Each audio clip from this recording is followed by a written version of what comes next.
అందరికీ నమస్కారం. ఎల్లరికీ వణక్కం. మత్స్యకారుల గ్రామాల కాపులు, పెద్ద మనుషులు, మహిళలు, యువతకి తమిళనాడు బోట్ల విడుదల విషయంలో నాపై వస్తున్న ఆరోపణలకు సోషల్ మీడియా ద్వారా జరుగుతున్న అసత్య ప్రచారాలను ఖండిస్తూ వాస్తవాలను మీకు తెలియపరచదలుచుకున్నాను. గత 8 మాసాలుగా తమిళనాడు బోట్ల విషయంలో తమిళనాడు బోట్ల ఓనర్లకు మన మత్స్యకార గ్రామాలకు జరుగుతున్న వివాదంలో నేను ఏ అధికారితో కానీ మత్స్యకార పెద్దలతో కానీ ఇంతవరకు మాట్లాడటం జరగలేదు.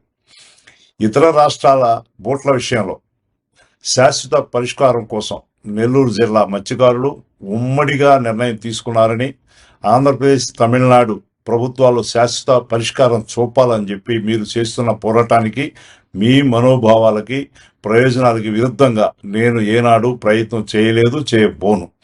ఈ వ్యవహారంపై విచారణ జరిపి నిజాలు వాస్తవాలు వెలుగులోకి తీసుకురావాలని గౌరవ ముఖ్యమంత్రి వర్యులు శ్రీ నారా చంద్రబాబు నాయుడు గారిని కూడా కోరడం జరిగింది.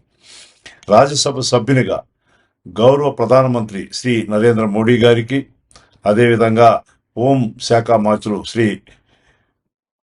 అమిత్ షా గారికి మరియు కేంద్ర మత్స్యశాఖ మంత్రివర్యులు రాజీవ్ రంజన్ సింగ్ గారికి తెలియపరిచి ఈ విషయంలో సమగ్ర విచారణ చేపట్టి బాధ్యులపై కఠిన చర్యలు తీసుకోవాలని చెప్పి కూడా కోరబోవడం జరుగుతూ ఉంది. ప్రజాసేవలో నిమగ్నమైన నాపై ఇలాంటి నిరాధార ఆరోపణ చేయడం దురదృష్టకరం, చాలా బాధాకరం. మత్స్యకారుల సంక్షేమం కోసం నేను నిరంతరం కృషి చేస్తున్నాను. మన జిల్లాలో చేపట్టిన అనేక అభివృద్ధి మరియు మత్స్యకార సంక్షేమ కార్యక్రమాల కోసంగా మత్స్యకారులకు చేస్తున్న సేవ మీ అందరికీ తెలిసిందే.